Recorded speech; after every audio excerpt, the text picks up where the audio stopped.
এক সপ্তাহ ধরে ইরানে হামলা অব্যাহত রেখেছে যুক্তরাষ্ট্র ও ইসরায়েল। এরই মধ্যে তাদের পাশে দাঁড়িয়েছে ফ্রান্স যুক্তরাজ্যের মতো ইউরোপের বেশ কিছু দেশ। এদিকে অসম এ যুদ্ধ অনেকটা একাই লড়ছে তেহরান। যুক্তরাষ্ট্র ইসরায়েলের নিন্দা ছাড়া অনেকটাই নীরব রাশিয়া চীন, মেলেনি সামরিক সহায়তার আশ্বাসও। গোয়েন্দা কার্যক্রমের বিষয়ে জানাশোনা আছে এমন ৩ কর্মকর্তার বরাতে ওয়াশিংটন পোস্টের দাবি, সরাসরি যুদ্ধে না জড়ালেও তথ্য দিয়ে পেছন থেকে ইরানকে সহায়তা করছে রাশিয়া। প্রতিবেদনে দাবি করা হয়, গুরুত্বপূর্ণ গোয়েন্দা তথ্য দিয়ে ইরানের সামরিক বাহিনীকে নিখুঁত হামলা চালাতে সাহায্য করছে মস্কো।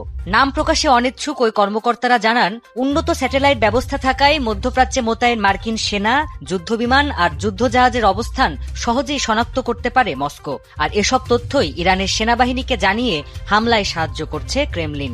এমনকি বিভিন্ন হোটেল রেস্তোরাঁয় মার্কিন সেনাদের অবস্থানের নির্ভুল তথ্যও পাচ্ছে তেহরান।